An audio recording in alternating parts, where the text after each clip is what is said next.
안녕하세요. 세상에 이런 일이 있을까 싶을 정도로 신기한 인연이 많았던 날들이었어요. 어려선 가정 형편이 괜찮았지만 어느 순간 가세가 기울어져서 힘겨운 삶을 살게 됐거든요. 아버지는 갑작스레 모든 걸 그만두시고 가족보다도 남을 위한 삶을 택하셨고, 그런 아버지가 너무 원망스러웠던 나머지 학창시절엔 방황도 했답니다. 그래도 악착같이 공부하여 서울에 있는 대학교를 들어갔어요. 아버지처럼 미련하게 살지 않을 거라고 다짐하며 지내온 날들이었고, 그 다짐은 꼭 지키고 싶었어요. 아버지 때문에 모든 식구들이 고생한다고 생각하니 미웠었고, 제일 안쓰러웠던 건 엄마였답니다. 전 원망만이 가득했지만 엄마는 아버지를 이해해 주셨거든요. 아이고, 장하다. 그래도 네가 기본머리는 있어가지고 이렇게 성공한 거야. 아빠도 많이 미안해 하실 거야. 혼자 힘으로. 가정을 내팽개치고 남을 위하면 뭐해요? 진작 자기 가정은 돌보지도 못하는데. 나한테 괜한 얘기 하지 마요. 그래도 아빠 미워하면 안 돼. 아빠는 진짜 훌륭한 분이야. 남을 위해서 그러기가 쉬운 줄 아니? 엄마가 이해했으니 괜찮아. 엄마만 이해해요, 그럼. 전 진짜 이해 못하겠으니까. 학교 다니면서 급식비 체납됐다고 늘 교무실 불려간 그 마음을 알아요? 난 자식 낳으면 절대 그렇게는 안 살게 할 거야. 자식을 낳아놨으면 책임을 져야지. 이게 뭐예요? 저 갈게요. 그만 우세요. 서울 가던 날 엄마와 마지막 대화였어요. 전 그렇게 서울에서 자리를 잡을 거라고 생각을 했고, 가족보다도 남을 위해 희생하려고 하는 아버지를 원망했답니다. 그리고 막상 서울에 덩그러니 혼자 있다 보니 가족에 대한 그리움이 점점 커지게 되었어요. 그러면서 서서히 아버지를 이해하게 되는 날도 있었죠. 마음이 선한 아버지였기에 사실 마냥 미워할 수만은 없었거든요.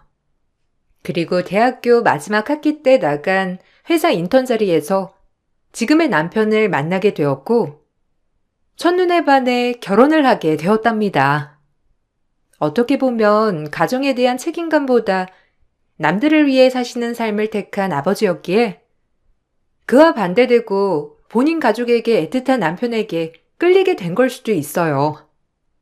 저 남자라면 평생 저 울타리 안에서 보호받고 살 수 있겠다는 생각을 하며 행복했거든요. 그래, 아버님 뭐 하셔? 아니, 어머님은? 솔직히 우리가 이렇게 사는 것 같아도 굉장히 뼈대 있는 집안이거든. 얘네 할아버지가 이름만 대면 알만한 지역 유지셨고, 나도 이 동네에 부녀회장을 맡고 있어. 혹시 아가씨네 집은 뭐 해? 아, 엄마는 그냥 평범한 중소기업 회사 경리시고요. 아빠는 지금 일은 안 하시지만 여러 가지로 봉사하면서 사세요. 어? 뭐라고? 봉사? 아, 아유, 보니까 집도 천세라며. 근데 무슨 봉사를? 우리는 사실 격이 맞는 집이랑 결혼시키고 싶었는데 아가씨네는 격이 안 맞는 것 같네. 딱 봐도 너무 평범하잖아. 사실 내가 발도 넓고 해서 우리 아들 내세우기만 하면 좋은 혼자자리 준다고 줄 선 사람들이 얼마나 많은데. 내가 진짜 우리 아들이 좋다고 하니까 허락하는 거야. 그런 줄 알아야 돼. 아, 그리고 얘 누나는 한의대 다녀. 우리 집안 어떤 집안인 줄 알겠지? 아가씨는 진짜 땡 잡은 거거든. 에휴, 마음에 안 찬다 정말. 제 아버지가 남들을 위해 봉사하는 삶을 사시는 게 저 역시 그렇게 와닿지는 않았지만 그래도 부끄럽지는 않아요. 어머님이 제가 마음에 안 드시는 거야 제가 어쩔 수 없는 부분이지만 저도 남의 집 귀한 자식이니까 좋은 쪽으로 봐주세요. 저 역시 어렸을 때는 아버지가 이해 안 되는 부분도 있었지만 돌이켜 생각해보면 그렇게 사는 것도 쉬운 게 아닌 것 같은 생각이 들어요. 그래, 아가씨 잘났네. 여하튼 내 식구가 되면 일단 내 말에 토는 달지 말아야 돼. 내가 말했지? 나 보통 사람 아니야. 대놓고 저희 집안을 마음에 안 들다고 하시는 시어머니가 저 역시 그 당시엔 밉더라고요. 아버지를 존경한 건 아니었지만 그래도 남들이 뭐라고 하면 가족이라 그런지 감싸주고 싶은 마음도 있었어요. 그래도 우여곡절 끝에 결혼을 하였고 아버지처럼 가정을 내팽개치지 않고 가정을 지킬 줄 아는 남자라고 생각을 하니 마음은 든든하더라고요. 하지만 시집살이는 혹독했어요. 한의대를 다니는 신우는 걸핏하면 절 무시했고 그런 신우를 공주처럼 떠받드는 시어머니 등살에 매번 고달픈 시기였죠. 야, 너 이거 안 빨아놨냐? 네가 집에서 하는 게 뭐야? 나 오늘 이 속옷 꼭 입고 가야 한다고 했지? 오늘 시험인데 어쩔래? 뭐? 얘 징크스라니까. 얘가 시험 떨어지면 네가 책임질 거야? 아주 정신머리가 없어서 그러지 네가? 제가 한다고 하는데 진짜 거기까지는 생각 못했거든요. 사실 속옷은 본인이 빠는 게 맞는 거고 그걸 왜 저한테... 뭐라고? 너 내 동생이 벌어다 준 돈으로 집에서 살림하는 것이 이런 것도 못해? 그리고 내가 그냥 신우니? 자그마치 한의사가 될 신우잖아. 근데 내 손으로 내 속옷을 빨으라는 거야? 우리 엄마가 널 왜 허락했는데? 집안일 하라고 결혼시킨 거야. 형님, 말 다 하셨어요? 한의사가 되려면 먼저 교양을 쌓으셔야죠. 속옷 빨래를 하라니 억지 좀 그만 부려요. 길 가던 사람 붙잡고 물어봐요. 올케한테 속옷 빨래 시킨 사람이 누가 있냐고. 성인이면 성인답게 좀 행동하셔야죠. 너 우리 딸 컨디션 망치지 마. 얘 오늘 시험 잘못되면 다 네 탓이고 그렇게 되면 우리 아들이랑 이혼시켜 버릴라니까. 어머님, 막말 좀 그만하세요. 아무리 따님이 귀해도 그렇지 그렇게 남의 가슴 아프게 하면서까지 딸을 위하고 싶으세요? 남편의 경제 상황으로 인해 저희는 분가를 하지 못하고 살았어요. 사실 처음엔 외로운 서울살이였기에 가족이 다 같이 모여 산다는 게 싫지만은 않았지만 계속되는 신우의 스트레스 그리고 시어머니의 닥달에 몸소리치게 질리는 하루하루였답니다. 늦지막에 한의대를 가서 이제 막 한의사 면허 시험만 앞둔 신우였기에 콧대는 하늘을 찔렀고 그런 신우를 공주처럼 보살피는 시어머니였어요. 그로 인해 저보고는 신우의 비위를 맞추라고 하는 시어머니였답니다. 정말 스트레스였어요. 어머님이랑 형님 때문에 너무 힘들다. 이게 종살이나 마찬가지야. 완전 현대판 노예라고. 별도 달도 따준다더니 이게 뭐야? 조금만 참아. 그래도 분가를 하려면 시간도 필요하고 애기 어린이집 갈 때까지는 너도 일을 못하는 상황인데 어떡해. 다른 건 다 참을 수 있는데 시킬 걸 시켜야지. 아 몰라. 진짜 너무 화난다. 어머님이랑 형님 때문에 나 제명에 못 살 것 같아. 내가 누나한테 한마디 해줄까? 아 진짜 안 되겠네.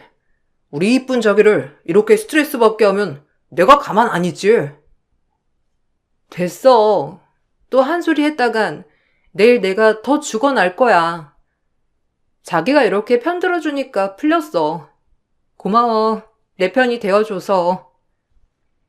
그럼에도 남편에게 하소연을 할 때면 언제나 제 편을 들어주었고 그로 인해 웃는 날도 많았어요.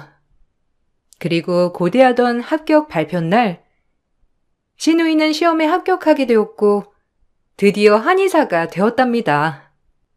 그때도 콧대가 하늘을 찔렀지만 한의사가 된 신우이는 더욱더 콧대가 하늘을 치솟게 되었어요. 그리고 드디어 한의사가 되었으니 시어머니는 좋은 집에 시집을 보내야 한다며 신이 났죠. 잘 보셔. 네가 어디 우러나 볼 수 있는 신우이니? 너 같은 앤 우리 집안에 엮인 걸 감지덕지 해야 돼. 남 부녀회장이지 네 신우이는 한의사지.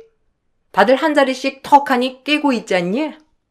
너같이 평범한 애는 늘 고마워하며 살으라는 나의 말이다 이거야. 아, 엄마는 제발 그만 좀 해. 어디 가서 자꾸 부녀회장을 내세워요 무슨. 진짜 창피해서 내가 살 수가 없어. 아니 부녀회장이 뭐가 어때서 창피해?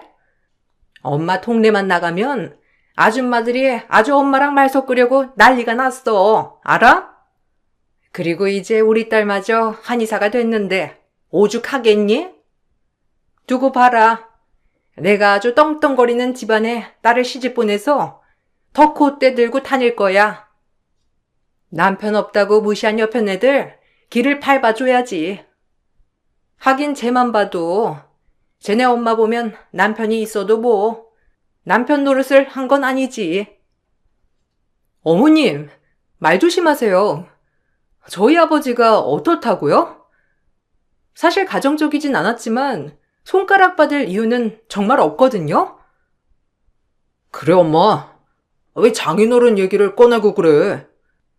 자기야, 미안해. 우리 엄마가 아버지가 안 계시니까 좀 피해의식인 거야.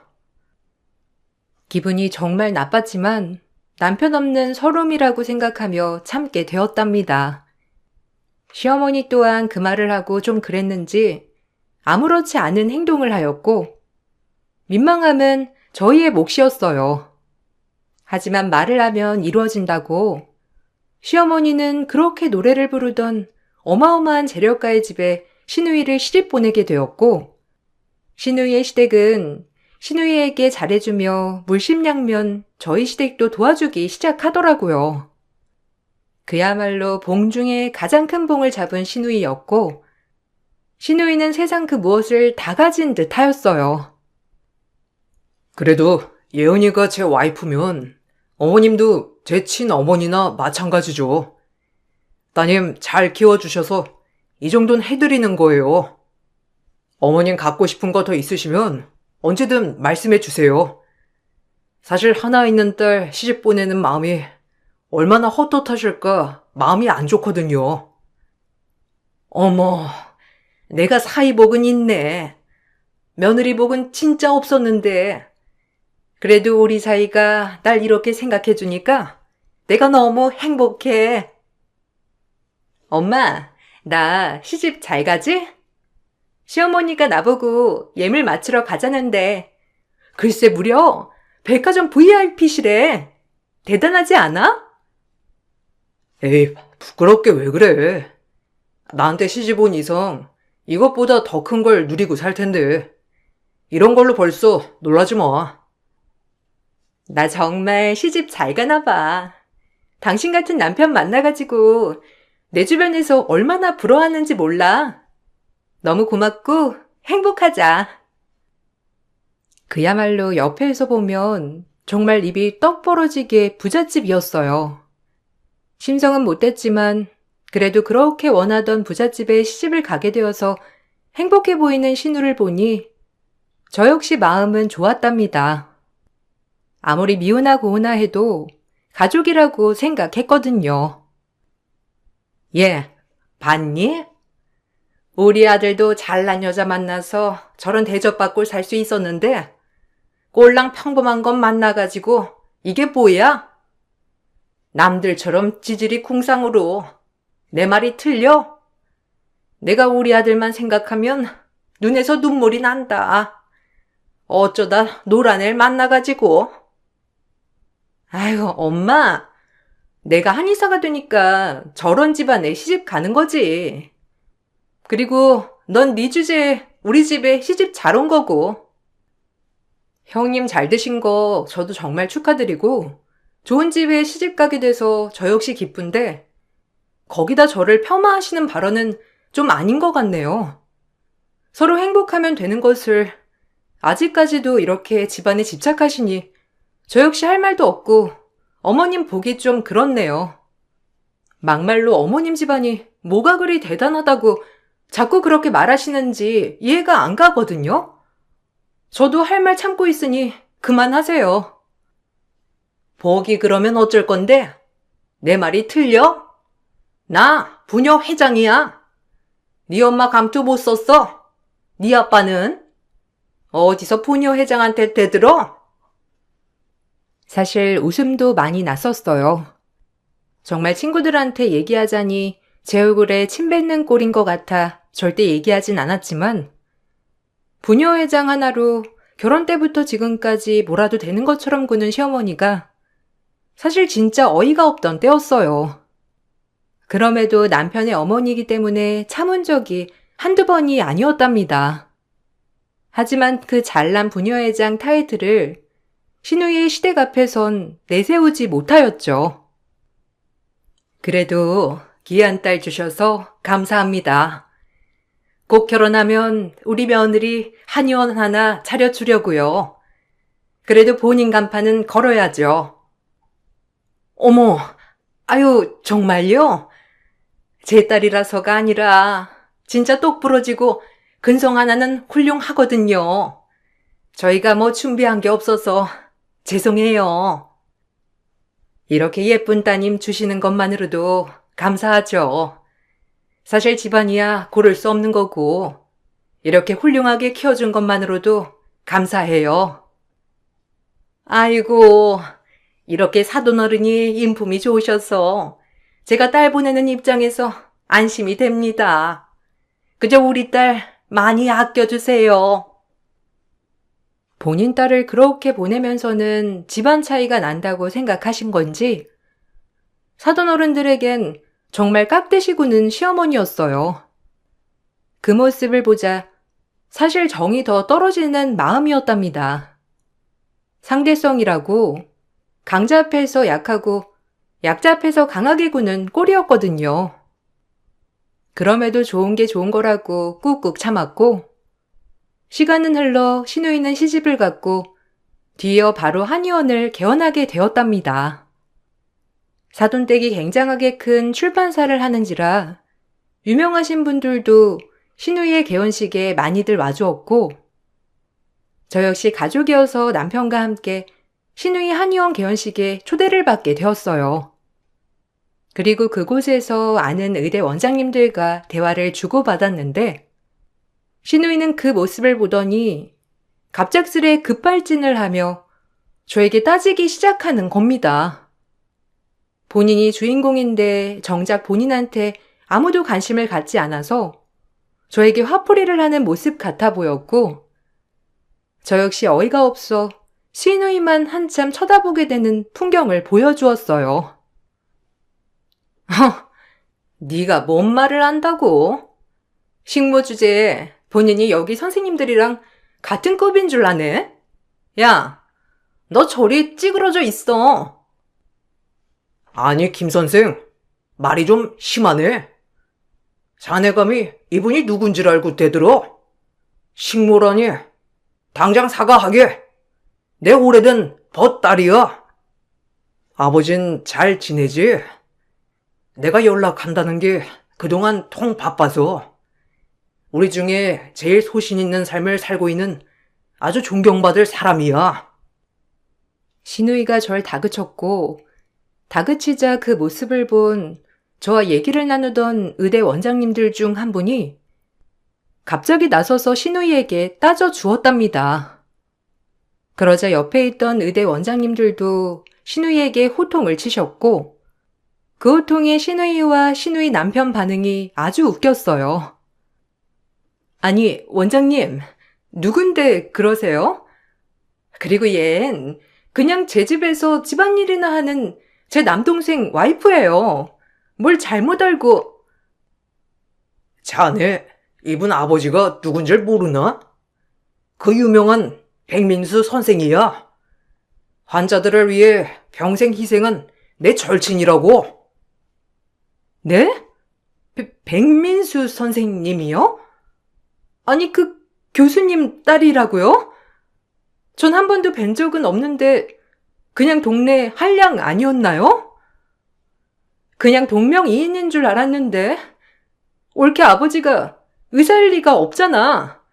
빨리 말 못해? 이게 다 어떻게 된 사실이니? 지금 우리 집을 속인 거야? 아니, 그럴 리가 없잖아. 그렇게 훌륭한 아버지를 두고 왜 굳이 얘기를 안 해? 그리고 백민수 선생님이라면 우리 남편 출판사에서 공들이고 계신 분인데? 너 그거 알면서 지금까지 입 다물고 가만히 있었던 거니? 어서 네 입으로 말해봐. 뭐 저희 아빠가 지금 병원에서 일하는 게 아니니 굳이 말씀드린 건 아닌데 저희 아빠는 의사셨고 돈 없고 힘없는 환자들과 이속을 챙기려는 병원 사이에서 크게 갈등하다 의사 자리에 회의감을 느껴 큰 병원을 그만두셨고요. 그때 출강 나가던 교수직마저 내려놓으셨어요. 이속만 챙기려는 병원에서 근무할 의사들을 본인 손으로 가르치는 게 모순이라고 생각하셨거든요. 그래서 가르칠 자격이 없다고 생각하신 거죠. 그때부터 저희 집은 내리막길이었고 저희 아빠는 돈 안 되는 빈민촌 이런 데만 찾아다니며 환자들을 지금까지 의사로서 봐주신 거거든요. 저 역시 아빠를 원망한 적이 많았기 때문에 굳이 의사라고 얘기하지 않았고 그 덕분에 저희는 가세가 기울어졌던 거고 뭐 이걸 주저리 굳이 얘기하지 않은 것이고요. 아이고, 민수가 진짜 대단하지. 우리가 못할 일을 혼자서 해내다니. 솔직히 우리 동기고 친구지만 대단한 친구요. 아니, 백민수 선생이라고요? 아니, 처남댁 아버님이 백민수 선생이라니? 이번에 저희 출판사에서 자서전을 준비하려고 백민수 선생님과 접촉하고 싶은데 통 연락을 안 받아주시더라고요. 아니 여보, 어떻게 된 거야? 처남댁 아버님을 몰랐단 말이야? 아니 말을 안 하니 어떻게 알아? 그리고 설마 그 선생님이 얘네 아버지인 줄 내가 어떻게 알았겠어? 그냥 한량인 줄 알았지. 한량이라니. 사돈한테 말하는 꼬락서니가 진짜 대박이네요. 어차피 뭐가 달라질 게 있긴 하나요? 그게 뭐가 어떻다는 건지. 알고 보니 신우 남편 출판사에서 저희 아빠를 취재하고 싶다고 몇 번이나 접촉을 했었지만 저희 아빠는 번번이 거절하였어요. 하지만 계속되는 출판사의 제의에 저희 아버지는 그럼 책을 한번 내볼까 하고 지금은 고심 중에 있다고 했습니다. 사실 빈민촌에서 죽을 뻔한 위기를 가진 사람들을 여러 번 아빠가 목숨을 살려준 적이 있었기 때문에 그런 인터뷰들을 모아 백민수 선생의 인생 일기를 내보고 싶었던 겁니다. 신우이는 얼굴이 벌개져서는 할 말을 못했고 이 일은 사돈의 귀에까지 들어갔어요. 가뜩이나 평판을 중요시하게 생각하는 사돈 어른이었기에 이 많은 사람들이 초대된 개원식에서 신우이의 행동이 소문 안 날 리가 없었죠. 사돈은 며느리라고 아껴줬던 것과는 다르게 이 일을 알고 신우이에게 엄청 큰 막말을 했다고 전해 들었답니다. 내가 살다 우리가 얼마나 백민수 선생 책에 공을 들이고 있었는데 너 때문에 백민수 선생이 다른 출판사랑 계약하면 책임질 거야? 그리고 거기 의사 양반들 다 모인 자리에서 네 올케한테 그렇게 막대했다며? 너 원래 이런 애였니? 아니 그렇게 따지면 네 집이 볼 게 뭐가 있어? 그래도 우리 아들이 좋다고 하니 허락했다만 원래도 없이 자란 애들이 남을 평가지라고 본인 잣대로 세운다고 하던데 그 말이 딱이구나. 나 네 한의원 월세 못 내주겠다. 그러니까 네가 알아서 해. 내가 미쳤지. 더 알아보지도 않고 저런 애 한의원을 차려주다니. 너 우리 집을 우습게 봤나 본데 내가 얼마나 무서운지 보여줄게. 어머님, 죄송해요. 전 올케가 백민수 선생님 자제인 줄 정말 몰랐어요. 그냥 동명이인인 줄 알았지. 어떻게 올케가 그분의 딸일 거라 생각했나요? 전혀 언급도 없었기 때문에 그런 거예요. 그러니까 제발 어머님이 한 번만 용서해 주세요. 용서? 용서는 네 올케한테 해야지. 백민수 선생님이 지금 우리 출판사를 염두에 두고 있는 상황인데 네 올케가 얘기하면 어떻게 되겠니? 너 이 일 틀어지면 가만 안 둘 거니까 그리 알아. 한의사 며느리라 그나마 집도 안 보고 허락했는데 이래서 본데 없이 잘한 거는 티가 난다니까. 한의사면 뭐 할 거야? 머리에 든 게 텅텅인데 네가 알아서 잘 해결해. 맘 같아선 우리 아들이 너 싫다고 하면 당장 이혼시키고도 남았어. 알아들어? 어디서? 저딴 교양 없는 게 내 며느리로 들어와? 신우이는 어쩔 수 없이 시댁 때문에 저에게 미안하다고 해야 하는 상황이었지만 이제 와서 실컷 무시하다 저희 아빠가 이런 인물이라고 하자 태도가 급변한 게 아니 꼽더라고요. 그리고 아빠도 이 상황을 모두 다 들으시고 처음으로 저의 손을 들어주는 계기가 되었답니다. 아빠 역시 신우이 남편 출판사랑 계약을 할까 고민을 많이 했었는데 역시나 아닌 것 같은 거였죠. 하지만 전 처음이었어요. 늘 남의 편만 들고 남을 생각해서 사는 아버지가 제 손을 들어주며 저에게 따뜻하게 말해준 적이 처음이라 당황했었거든요. 그리고 그날은 눈물이 펑펑 쏟아졌답니다. 아버지도 아버지셨구나라는 마음을 몰라줘서 죄송했거든요. 그런 일이 있을 줄은 몰랐다. 미안하다. 아빠가 너한테 해준 게 없는데 이런 거라도 너한테 해줘야지. 사실 너랑 너네 엄마한테 제일 미안해. 남을 돕는다는 핑계로 가정은 소홀히 하고 내가 부모의 자격이 있는지도 참 의심스럽구나. 그래서 더 밖으로 나돌았는지 몰라. 너희에게 못한 것 이렇게라도 해야 내 죄책감이 덜어질 것 같았거든. 정말 면목 없다. 아버지 원망 많이 했지만 이젠 괜찮아요. 그래도 주변에서 이렇게 우러러보는 삶을 사셨다니 제가 오히려 아버지를 너무 하찮게 생각한 것 같아 죄송스럽네요. 그리고 이젠 이렇게 훌륭한 분이 제 아버지란 걸 알았으니 정말 존경해요, 아버지. 그동안 제가 못되게 굴고 막말했던 거 다 죄송해요. 저도 제 마음이 그게 아니었는데 아버지만 보면 이유 없이 투정을 부렸어요. 고맙다. 너희를 돌보는 게 가장의 역할이었는데 내가 이걸 너무 늦게 깨달았구나. 정말 미안하고 버텨줘서 고마워. 그리고 아빠도 이제 조금은 내려놓고 달라질게. 너와 네 엄마를 위해 사는 삶도 생각할 거야. 그동안 너무 고마웠다. 덕분에 전 수십 년 만에 아버지와 화해를 하게 되었답니다. 정말 이해가 가지 않는 아버지였지만 남들이 가지 않는 길을 택하고 본인만의 신념으로 남을 도왔던 아버지를 이제야 이해하게 되었거든요. 그러면서 존경심도 자라나게 되었어요. 사실 어떤 사람이 이런 신념만을 가지고 살 수 있을까요? 현실에 무릎 꿇게 되는 게 사람인데 그런 면에서 보면 아버지가 정말 존경받아 마땅할 분이라고 생각이 들었고 이런 생각이 드니 그동안 미워했던 이 모든 마음들이 다 풀려버리게 되었죠. 하지만 아버지가 저 때문에 최종적으로 신우 남편의 출판사 자서전 제의를 거절하자 신우 시댁에선 난리가 났고 시어머니 또한 저에게 미안하다고 하며 신우이를 한 번만 살려달라고 하는 행동을 하더라고요. 정말 갑자기 이게 맞나 싶더라고요. 지금 예은이가 거기서 아주 어깨도 못 펴고 있다잖아. 네가 아버지 좀 설득해줘라. 우리도 사돈어른이 그런 양반인 줄 알았으면 너한테 안 그랬을 거야. 솔직히 네가 말 안 한 게 잘못이지.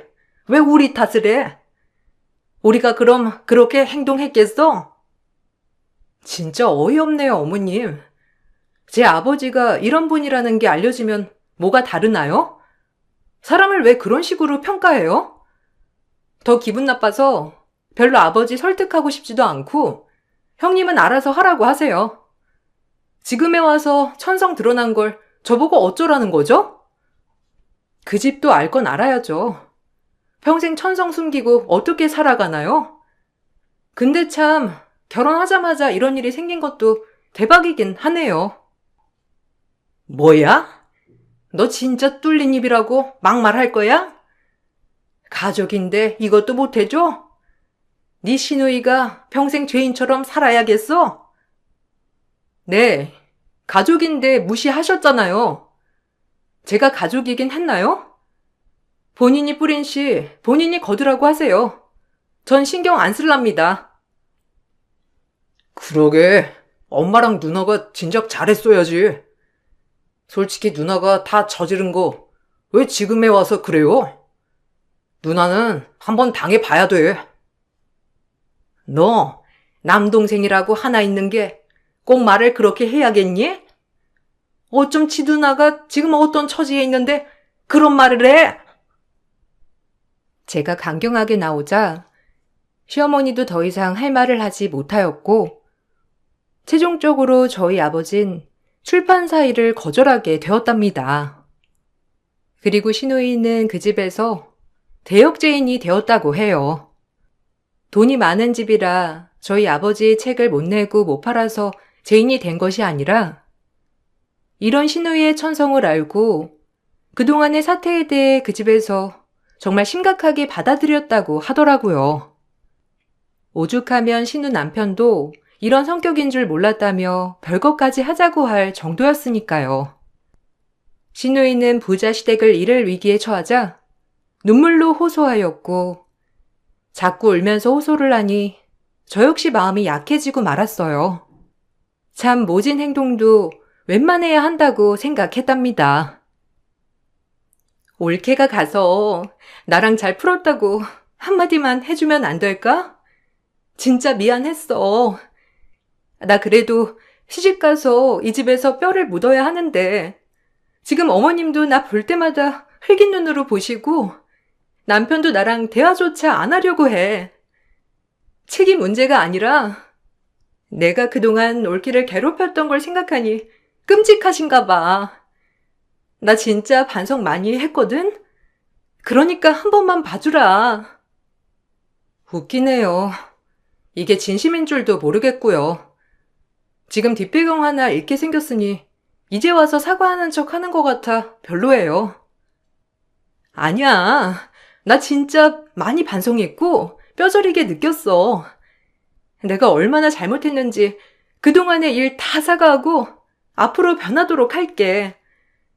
올케가 지켜보면 되잖아. 앞으로 안 그럴 거야. 나 진짜 변할 거니까 제발 딱 한 번만 기회를 줘. 내가 무릎이라도 꿇을게. 그렇게 생각할 시간을 가지게 되었고 시누이를 용서해 주기로 했답니다. 사실 이러면 제가 시누이랑 뭐가 다르나 싶었거든요. 시집살이가 고된 걸 알기에 시누이도 그 집에서 시집살이 당할 생각을 하니 저도 똑같은 인간이 되는 것 같더라고요. 그리하여 전 시누 남편을 만나 시누이에 대한 오해를 풀어주고 잘 지낼 수 있게 중간에서 말을 잘해주었고 이제 그 집에서 알아서 할 몫이라고 생각했어요. 전 제가 그래도 마음이 찝찝하지 않게 제가 할 도리는 다 했다고 생각을 했거든요. 그리고 저희는 남편과 작은 임대 아파트를 마련하여 따로 나와 분가를 하게 되었답니다. 오히려 같이 살지 않으니 가끔 보는 시어머니 또한 저에게 뭐라고 일절하시지 않으시더라고요. 이번 일을 계기로 시댁 식구들은 많이 깨닫고 느끼게 된 것 같았죠. 당신이 그래도 참 고맙다. 우리 누나랑 엄마를 그래도 용서한 거나 다름없으니까. 내가 더 잘할 거고, 당신 부모님한테도 잘할게.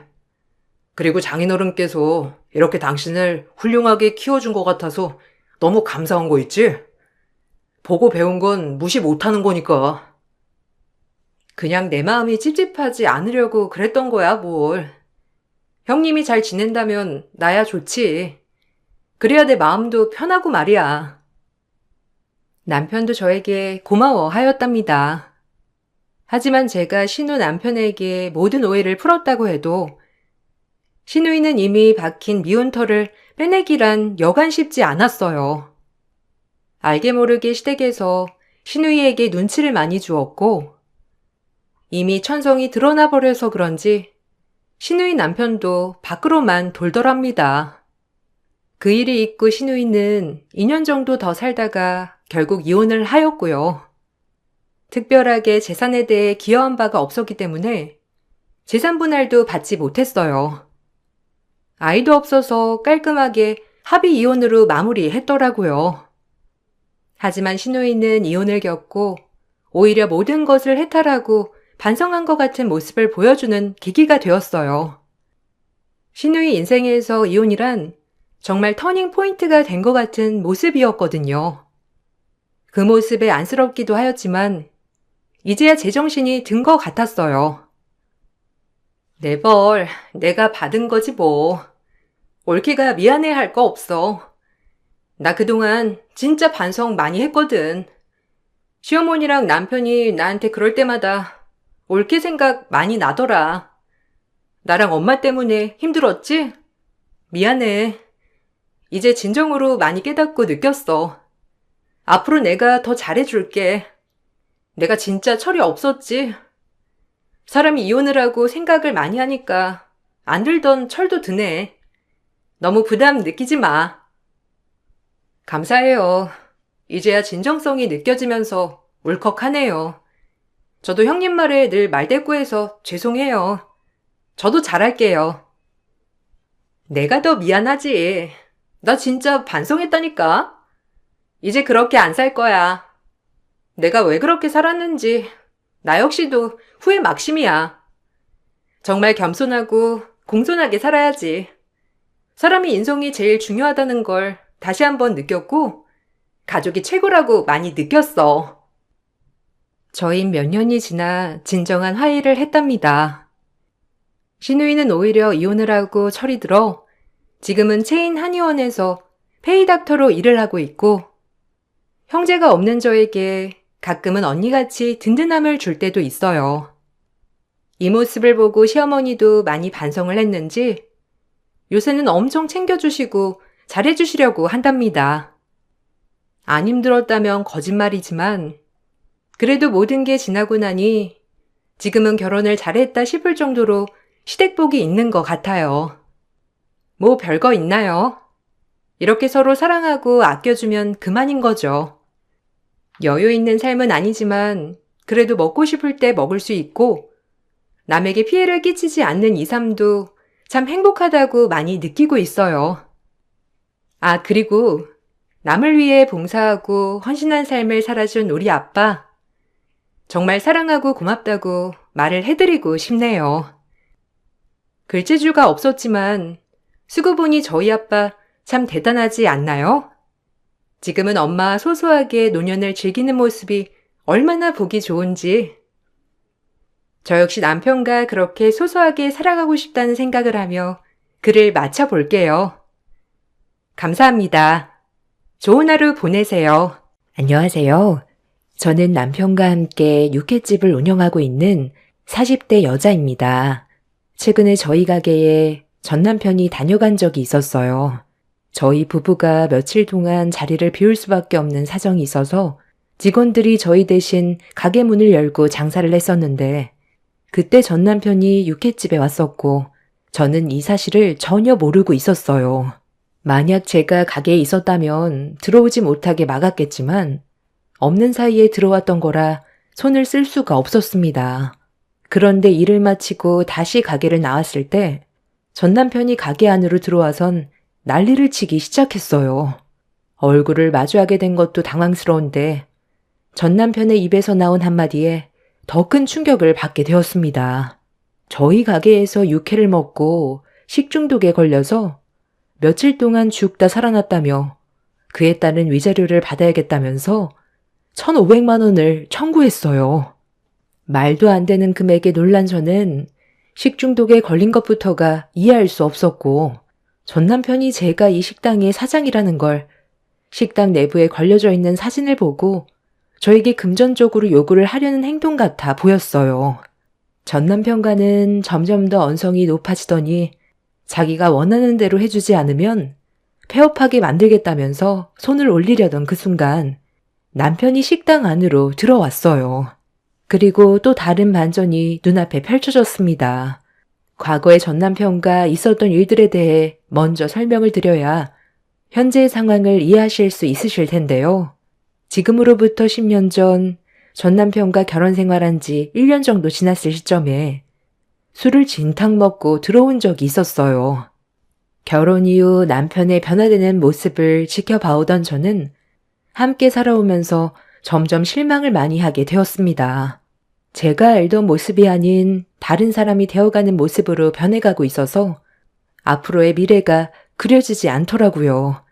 그때 당시 저도 술에 취해 자기 몸 하나 가누지 못하는 그런 남편의 모습에 너무 실망스러워 답답한 마음에 한마디 했는데 제 말이 끝남과 동시에 남편이 저에게 손을 올리려 휘둘렀습니다.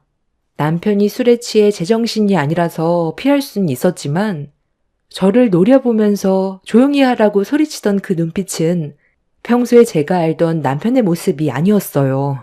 시간이 지날수록 술도 많이 마시지만 난폭해지는 모습을 지켜보고 있던 저는 저에게 손을 올린 이후 남편과의 결혼 생활을 진지하게 다시 생각해 봐야 할 것 같았습니다.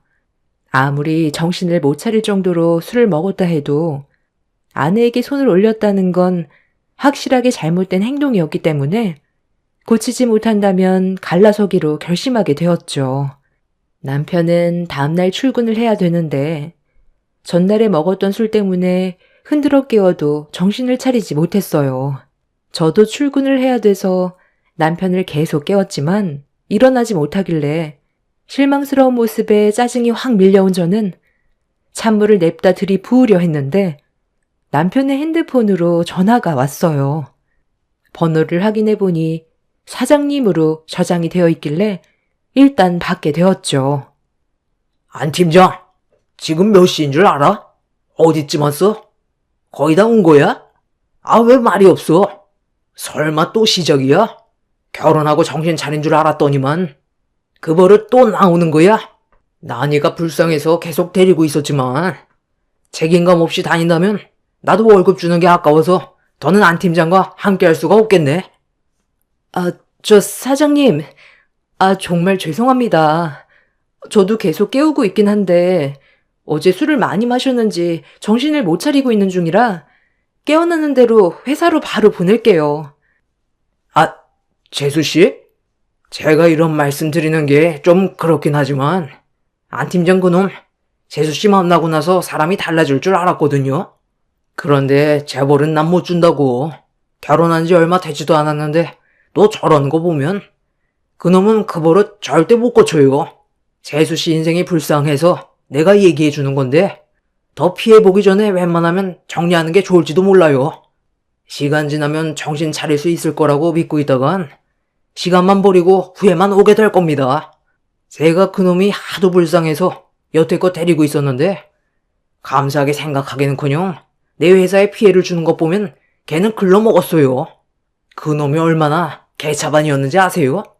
술만 먹으면 개가 돼서 물건 때려 부수는 건 기본이고 지나가는 사람과 시비 붙으면 그게 여자라고 해도 주먹부터 올렸어요. 그놈이 언제 또 사고를 칠지 모르기 때문에 재수씨도 조심하는 게 좋을 거예요. 저도 여동생이 있어서 동생 같아서 얘기해 주는 거니까 결혼생활 진지하게 고민해봐요. 그리고 그놈한테 오늘부로 회사에 안 나와도 된다고 전달해 주세요. 저는 남편이 다니던 회사의 사장님과 통화 후 상당한 충격을 받았어요. 제가 알지 못했던 남편의 과거의 행동을 듣게 되었고, 손버릇이 나쁘다는 말을 들었을 때 전날의 남편이 저에게 손을 올리려고 했던 행동이 다시금 떠올랐습니다. 거기에 더해 퇴사 처리까지 되어버렸으니 저도 더 이상은 화를 참지 못하겠더라고요. 그래서 좀 전에 부으려 했던 찬물을 남편의 얼굴을 향해 냅다 뿌려버렸고, 찬물을 뒤집어 쓰게 되자 화들짝 놀라 벌떡 일어나더니 저에게 욕을 하며 화를 냈어요. 회사 출근 안 할 거야? 언제까지 퍼질러 자고 있을 건데. 자기 몸 하나 가누지 못할 정도로 술에 취해서 회사에까지 피해를 주는 당신의 행동이 얼마나 실망스러웠으면 사장님이 전화하셔서 더는 못 봐주겠다고 퇴사 처리까지 하겠다는 말이 나오겠어. 그리고 술을 먹어도 곱게 먹어야지. 나한테 손까지 올리려 했던 거 기억 안 나? 나 방금 사장님과 통화하면서 당신이 나랑 결혼하기 전에 어떤 삶을 살아왔고 술 먹으면 어떻게 되는지 전부 다 들었거든? 다른 건 몰라도 여자한테 손을 올리려는 건 우리 관계에도 심각하게 고민해볼 문제야. 어제 나한테 손을 올렸던 게 우연이 아니었던 거지? 안 그래? 나도 어제 친구들과 오래간만에 만나서 대화 좀 하다 보니까 술을 좀 과하게 먹긴 했는데 앞으로는 이런 일 없을 거야. 1년간 같이 지내왔으니까 당신이 더 잘 알 거 아니야. 나도 변화되는 모습 보여주려고 정말 많이 노력하고 있는 중이야. 어제 잠깐 실수가 있긴 했지만 그전에는 실수한 적 없었잖아. 사장님한테는 내가 가서 얘기 좀 잘해볼게. 그래도 내가 그 회사에 다닌 지 벌써 7년이나 됐는데 쉽게 퇴사 처리하진 못할 거야. 서둘러 준비해서 나갈게. 사장님이 그럴 필요 없다고 그랬어. 더 이상 봐줄 수 없대. 당신이 일하던 자리 이미 다른 사람이 앉아있나 봐. 그리고 나도 당신에 대해 다시 생각해봐야 되겠어. 아침부터 정말 이럴 거야? 내가 앞으로 잘한다고 하잖아. 이 사장은 내가 이러는 거 한두 번 본 것도 아니면서 오늘따라 왜 이렇게 예민하게 구는 거야? 남편은 회사 일부터 급하게 정리하고 오겠다면서 저녁에 다시 대화하자며 대충 옷을 갈아입은 뒤 서둘러 집을 나섰어요. 저도 그제야 출근을 할 수 있었지만 남편의 모습에 실망을 많이 했던 저는 앞으로의 미래에 대해 고민이 되었어요. 그렇게 힘든 하루의 시간을 끝내고 다시 집으로 돌아왔는데 퇴근하고 들어와야 될 시간이 한참 지났는데도 집에 들어오지 않더라고요. 전화도 해봤지만 받지 않길래 그때부터 또다시 불안해지기 시작했고 늦은 새벽 시간이 되어서야 들어온 남편은 또다시 저에게 실망을 안겨주었습니다. 아침에 심각하게 대화를 했으면 반성이라도 하는 모습을 보여주는 게 맞는 건데 정신을 차리지 못할 정도로 또다시 술을 마시고 들어왔길래 더 이상 믿고 살아갈 수 없다는 걸 확실하게 알 수 있었습니다. 그런데 그날 엄청난 사건이 터지게 되었고 남편은 경찰 조사를 받아야만 했어요.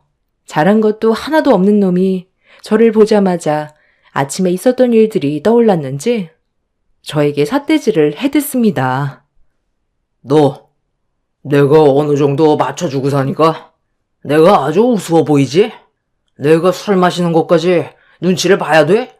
오늘 무슨 일이 있었는지 알아? 내가 회사에 찾아가 사장님한테 좋게 해결하자고 부탁했는데 내 말을 끝까지 안 들어주더라고. 7년을 밑에서 개같이 일해줬는데 술 좀 먹고 늦은 거 가지고 나를 내치고 그 자리에 다른 직원을 앉혀? 이런 상황에 내가 지금 술을 안 먹고 제정신으로 있겠냐고.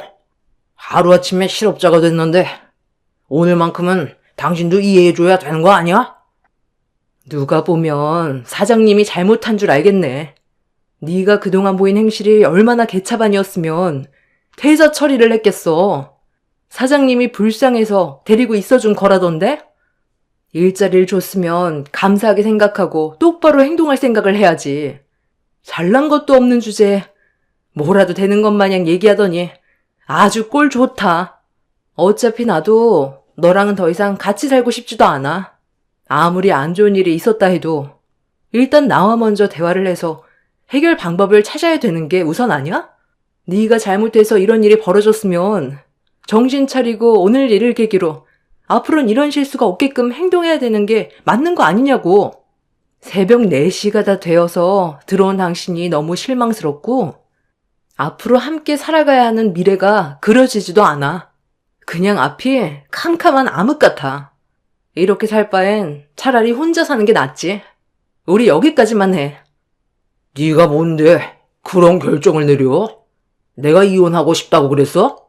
오늘 같은 날은 이해해달라고 했는데 너 지금 내 말 무시하냐? 눈 돌아버리는 거 보고 싶어? 왜? 술도 먹었고 기분도 안 좋은데 내가 심기를 불편하게 만들어서 화가 많이 났어? 그래서 뭐 어떻게 할 건데? 어제처럼 내 얼굴에 또다시 손을 올리려고? 남편은 제 말이 끝나자마자 눈에 보이는 물건들은 죄다 주워들어 조금의 망설임도 없이 저에게 집어 던져버렸어요. 남편의 돌발 행동에 당황해서 급하게 방으로 들어와 문을 잠갔는데 남편은 더욱더 난리를 쳤어요. 망치로 문을 때려 부순 뒤 방으로 들어오려 하길래 경찰서에 신고해서 도와달라고 요청을 했습니다.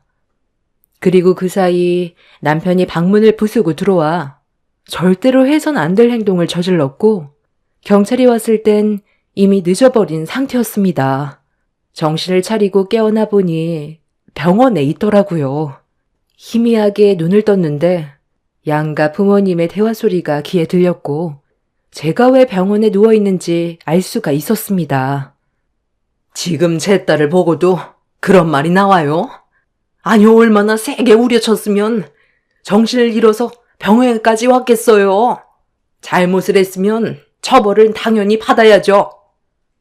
제 아들에게 대충 들어보니까 며느리도 잘한 게 없더구먼요. 잘 다니고 있던 회사에서 대사 처리가 되니까 그게 마음 아파서 술 좀 마신 거 가지고 엄청 닥달했었다는데요.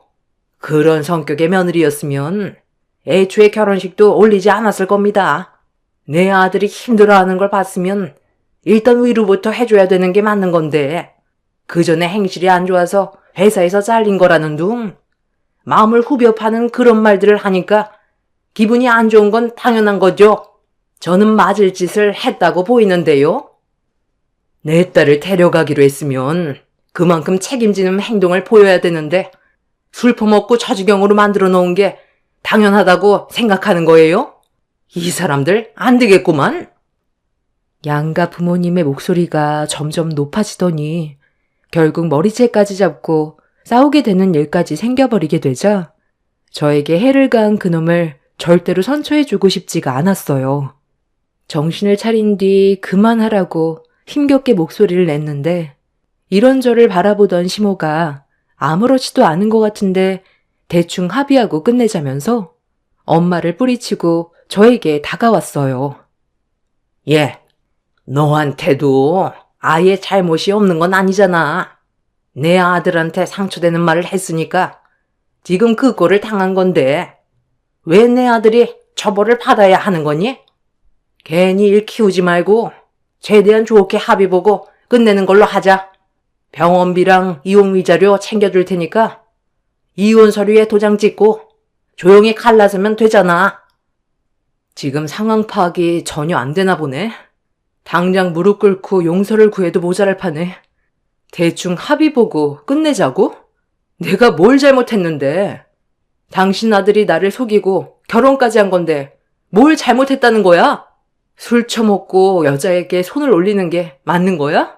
당신들이야말로 우리 가족을 속이고 그놈과 결혼하게 맞는 거 아니야? 여자한테 손버릇이 있다는 걸 알았으면서 이런 사실 숨기고 결혼시킨 거 사기 결혼에 성립이 되는 거 알고 있지? 합의? 웃기지 마. 나는 그 자식 콩밥 먹을 거야. 네가 원하는 대로 될 것 같아? 우리는 변호사 선임 안 하니? 사기 결혼이라고?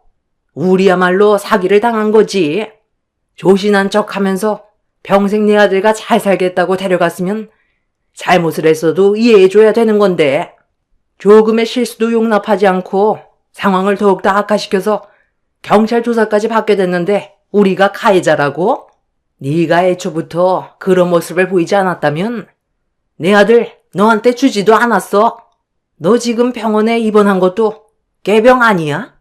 일부러 이런 식으로 접근해서 돈 뜯어갈 생각 아니냐고. 지금 환자인 내 딸한테 뭐라고 그러는 거야? 이 사람이 달린 입이라고 말을 막 하네. 우리는 절대로 합의 같은 거 없고 무조건 법적 대응할 거니까 당장 나가.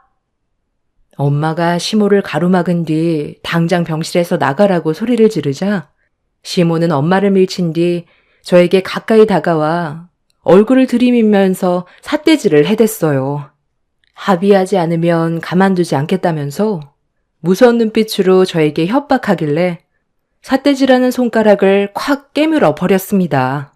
시모는 저보고 개가 됐다면서 저에게 물린 손가락을 빼내기 위해 발버둥 쳤지만 그럴 때마다 더 세게 물어버렸어요. 저희 가족을 무시하는 것도 참을 수 없었지만 그 인간 때문에 제가 병원에 입원을 했는데도 저에게 조금이라도 미안한 마음이 없었다는 거에 화가 나 시모의 손가락을 물고 놔주지 않았습니다. 그렇게 병실에서 한바탕 난리가 나자 간호사들까지 모여서 시모와 저를 겨우 떼어놓을 수 있었고 시모는 손을 움켜쥐며 병실을 뒹굴었어요. 아쉽게도 약간의 상처만 났을 뿐 크게 다치지는 않았습니다. 결국 그날 이후 저는 남편을 상대로 소송을 제기했고 법정에선 당연히 제 손을 들어주었습니다. 그리고 그 사람이 저에게 손을 올린 행동에 대해서는 징역 1년 6개월형을 받았습니다. 이혼을 하게 되면서 정신적인 고통에 대한 위자료도 받았지만 그건 저에게 크게 위로가 되지 않았어요. 그 사람 때문에 저희 가족은 한동안 힘든 시간을 보내왔었고 징역 1년 6개월이 너무 적게만 느껴졌습니다. 그 사람과의 사이에 애가 없다는 게 다행이긴 했지만 그 사람과 함께 살아온 시간이 너무 아까웠어요. 2번 다시 똑같은 실수를 반복하고 싶지 않았고 몇 년의 시간이 흐른 뒤 다른 사람과 인연을 맺게 됐을 땐 더 신중해질 수밖에 없었습니다. 그리고 과거의 아픔을 전부 잊게 해준 한 사람을 만나 다시 한번 결혼 생활을 하게 되었습니다. 과거에 잠깐 스쳐 지나갔던 그 사람과는 하늘과 땅 차이였어요. 저에게 정말 잘해주었고 하루하루가 너무 소중할 만큼 저에게는 매일이 행복한 시간이었습니다. 그렇게 아이까지 둘 낳아 열심히 살아가고 있었는데 전 남편과 이혼한 지 10년의 시간이 지나고 또다시 얼굴을 마주하게 될 거라곤 전혀 상상조차 하지 못했어요. 한국 땅덩어리가 좁다곤 하지만 그래도 이 많은 인구 속에서 또다시 마주치게 될 거라곤 전혀 예상하지 못했던 순간이었죠. 그것도 하필 저희 부부가 식당을 비운 사이 전 남편이 왔던 거였고 저희 가족 사진이 카운터에 걸려 있는 걸 보고 다시 한번 찾아와 행패를 부리기 시작했습니다. 앞서 설명드렸지만 저는 남편과 육회집을 운영하고 있어요. 한 자리에서 그래도 꽤 오랜 시간 장사했고 어느 정도 자리도 잡아 적지 않은 손님들이 찾아주셨어요. 누구나 힘든 시간들은 있지만 그래도 자리가 잡히니 저희 가족 부족함 없이 먹고 살 수 있을 정도의 매출을 올릴 수가 있었는데 전 남편이 저희 부부가 없을 때 육회를 먹고 돌아간 뒤 식중독에 걸렸다며 1,500만 원의 위자료를 청구했을 땐 너무 어이가 없고 기가 막혔습니다. 육회집이다 보니까 위생 관련해서는 철저했는데 식중독에 걸렸다는 말을 처음 들었을 땐 당황할 수밖에 없었어요. 문제는 전 남편이 육회를 먹었을 때 다른 손님들도 상당히 많이 다녀갔었는데 조금도 몸에 문제가 생겼다는 연락은 받아본 적도 없었습니다. 누가 봐도 전 남편이 제가 육회집을 운영하고 있고 장사가 어느 정도 잘 되는 걸 보고 돈을 뜯어내려고 계획한 걸로 보였어요. 그럼 지금 내가 거짓말을 한다는 거야? 내가 먹은 것만 문제가 됐겠지. 소주 한 잔 생각나서 오래간만에 육회집에 들렀는데 네가 사장이었냐? 너 때문에 내가 1년 6개월 징역살이 한 걸 생각하면 아직까지 화가 치밀어 오르는데 내 성격 모르는 거 아니지? 그때 여기서 육회 먹은 것 말곤 아무것도 먹은 게 없었다고. 식중독 때문에 며칠간 고생해서 내가 얼마나 힘들었는지 알아? 1,500만 원도 싸게 해준 거야. 앞으로 여기에서 장사 못하게 깽판 한번 쳐볼까? 내가 입 한번 놀리는 순간 여기 식당은 폐업이야. 좋게 말할 때 내가 청구한 위자료 당장 토해내. 장사 그만하기 싫으면 순순히 내놓는 게 좋을 거야. 네 놈은 그때나 지금이나 달라진 게 아무것도 없구나. 그래도 징역 살다 오면 정신 차리고 살 줄 알았는데 다른 가게에서도 이런 식으로 돈 뜯어먹고 살고 있었냐? 너한테는 땡전 한 푼 줄 수 없고 위자료를 받고 싶으면 우리 식당에서 먹은 육회가 문제가 있었다는 걸 확실하게 증명해서 다시 찾아와. 그럼 그때 다시 생각해 볼게. 일단 의료 내역서 가지고 찾아오면 너한테 뭐라도 떨어질 줄 알았냐?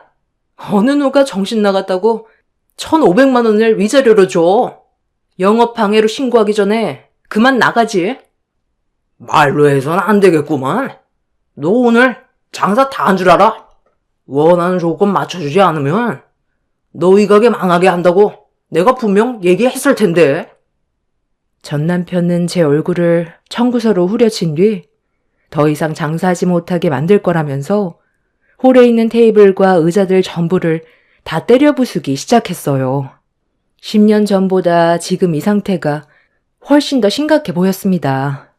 이미 전 남편은 알코올 중독에 빠져 있는지 10년 전보다 얼굴 상태도 안 좋아 보였고 옷차림 또한 지저분한 게 언제 씻었는지 모를 정도로 위생 또한 상당히 안 좋아 보였어요. 분노를 제어하지 못하는 모습이 식당 CCTV에 전부 녹화가 되고 있는 줄도 모르고 식당 내부를 전부 다 때려 부쉈습니다. 저는 직원에게 경찰서에 신고해달라고 부탁했고 전 남편의 행동을 지켜보고만 있었습니다. 경찰이 오기 전까지 상대하고 싶지도 않았어요. 그렇게 혼자서 한참 동안 난리를 치던 전 남편은 거칠게 숨을 고르면서 저를 노려보고 있는데 식당 안으로 들어온 남편이 전 남편과 얼굴을 마주했는데 난장판이 되어버린 식당을 한번 훑어보더니 전 남편에게 달려가 조금의 망설임도 없이 주먹을 날렸습니다. 나 기억 안 나냐? 얘 봐라. 나를 완전히 잊어버린 것 같네. 8년 전에 그 일을 나는 지금도 잊지 못하는데 너는 나를 잊어버리면 안 되지. 내 눈 똑바로 봐봐. 야, 나는 아직까지 너 이름도 기억하고 있어. 안상태. 내가 처음 오픈한 가게에 와서 결국 폐업까지 하게 만든 개 같은 놈. 내가 그런 적이 있었나? 나는 오늘 그쪽을 처음 보는데 나 때문에 폐업이 되거나 장사가 안 된 식당들이 한두 개가 아니라서 나는 네가 누군지 모르겠다. 네가 그때 내 식당에서 밥 먹고 간 뒤로 식중독에 걸렸다며 위자료 청구했었잖아. 나는 그때도 네가 거짓말을 하고 있다는 걸 알고 있었지만 좋게 넘어가려 했었어. 병원에서 식중독에 걸렸다는 진단서를 떼오라고 했는데도 행설수설하면서 무조건 돈부터 요구하길래 그냥 내쫓아버렸는데 그날이 있고 난 이후 내 식당에서 밥을 먹으면 식중독에 걸린다는 소문이 퍼졌고 동네 카페에까지 안 좋게 소문이 퍼지면서 내 식당엔 위기가 찾아와 거짓 소문이라고 해명글까지 올리며 노력을 했지만 한번 생긴 불씨는 결국 폐업까지 가게 만들었어. 나는 그때 우리 가게에서 음식을 먹고 복통 유발되었다는 진단서에 적혀있는 이름 석자 안상태를 지금까지 기억하고 있었는데 너는 내 인생을 망쳐놓고 잊어버리고 살고 있었냐? 너 오늘 잘 걸렸다. 남편의 과거에 대해 그날 처음 들었는데 전 남편과 지금 현재 남편이 과거에 문제가 있었다는 걸 알게 됐을 땐 저 또한 상당히 큰 충격으로 다가왔었어요. 두 사람이 서로 몸싸움을 벌이던 사이 경찰들이 들어와 겨우 중재를 시켰고 전 남편이 저희 가게로 찾아와 행패 부린 거에 대해선 법으로 진행을 했어요. 전 남편에 대해 경찰 조사를 하면서 알게 된 건 저희 식당 말고도 다른 식당에서도 비슷한 사건으로 피해를 보게 된 사람들이 꽤 많았었고, 이런 사실을 알게 된 남편은 피해봤던 식당 사장님들을 한데 모아 집단 소송을 진행했습니다. 전 남편에게 받은 피해에 대해 손해배상 청구를 하는 게 아닌 두 번 다시 사회에 발도 들이지 말아야 한다면서 합의는 아예 생각조차 하지 않았습니다. 집단 소송을 받게 된 전 남편은 징역살이는 하고 싶지 않았는지 다음부터는 정신 차리고 똑바로 된 인생을 살아가겠다고 반성하는 모습을 보여줬지만 그것 또한 가식인 걸 저는 알고 있었습니다. 남편과 다른 사장님들 또한 조금의 선처도 없이 합의는 하지 않았고 결국 전 남편은 이 문제로 2년 동안 징역살이를 다시 하게 되었네요. 법적 소송을 진행하면서 알게 된 건 전 시부는 현재 요양원에서 보살핌을 받고 계시고 전 시모는 암으로 돌아가셨다는 걸 들을 수 있었습니다. 그리고 지금까지 전 남편은 제대로 된 직장도 없이 일당직으로 건설 현장을 전전하면서 하루살이 인생을 살아가고 있었다는 것도 알 수 있었네요. 만약 제가 이 사람과 결혼 생활을 계속 유지했더라면 저 또한 지금의 행복을 누리지 못하고 있었을 겁니다. 사람을 잘못 만나면 한순간에 인생을 종친다더니 그 말이 맞는 것 같아요. 다시 한번 징역을 살고 나온다 해도 그놈이 10년 전이나 지금이나 달라질 건 없겠지만 그래도 다음에 나올 땐 정신 좀 차렸으면 좋겠어요. 인생에 하나뿐인 배필을 만들 땐 신중하게 결정하시길 바랍니다. 한 번의 잘못된 선택이 남은 인생을 무너뜨리게 할 수 있다는 걸 제 사연을 통해 많은 분들이 느끼셨으면 좋겠습니다. 추운 날씨 건강 유의하세요. 제 사연 들어주셔서 감사합니다. 안녕하세요. 저는 40대 중반 남자입니다. 작년에 한 여자가 저에게 다가왔고 그로 인해 인생에 많은 변화가 생겼습니다. 워낙 특별한 인연이라 사연을 신청하게 되었네요. 지금으로부터 3년 전에 저는 아내를 떠나보낼 수밖에 없는 충격적인 경험을 하게 되었고 한동안 정상적인 생활이 불가능했었어요. 아내에게 무관심한 것도 아니었고 결혼을 한 이후부터 연애 때보다 더 많은 사랑을 주며 노력했었는데 우울증이라는 건 제가 아무리 노력을 해도 쉽게 좋아지지 않았죠. 날이 가면 갈수록 심해지는 우울증 증상은 감당하기가 힘들어질 정도로 아내와 저를 버티기 힘들게 만들었고 서로 노력을 하면 좋아질 수 있을 거라는 희망도 점점 사라지기 시작했어요. 결국 아내는 절대 해서는 안 될 선택을 결정하게 되면서 저와의 인연을 끊어내고 말았습니다. 언제까지 이렇게 살아갈 건데? 네가 잘못한 건 하나도 없으니까 죄책감 가지지 말고 살아가면 되는 거다. 엄마도 얼마나 노력했는지 잘 알잖아. 우울증이라는 게 자신에게 다가온 힘든 것들을 감당하지 못할 때 찾아오는 거라더라. 엄마는 며느리도 마찬가지였다고 생각해. 너희들만 노력한 게 아니잖아. 양가 집안 전체가 며느리 우울증 하나 고쳐보려고 얼마나 많은 시간을 쏟아 부었니? 그런데 임신이 안 되는 걸 우리가 어떻게 해줄 수는 없는 거였잖아. 안 해본 방법 없었고 할 수 있는 건 전부 다 했다. 그런데도 임신이 안 되는 건 어쩔 수 없는 거였잖아. 가족들 전부 다 아이를 안 가져도 괜찮다고 몇 번이나 설득을 시켰지만 결과적으로는 달라지는 건 하나 없었다. 오히려 우울증만 심해졌잖아. 병원에서도 최대한 안 좋은 현실에서 빠져나오도록 노력해야 된다고 하지 않았어? 며느리도 독하게 마음을 먹고 남은 인생 잘 살아갈 수 있는 다른 방법을 찾아야지. 아이를 가지지 못한다고 그런 결정을 내린 건 정말 잘못된 행동이었다. 너는 아무 잘못 없으니까 이제 정상적인 삶으로 돌아가야지. 언제까지 이렇게 살아갈 수는 없는 거잖아. 이러다 엄마까지 어떻게 되는 거 보고 싶은 거니?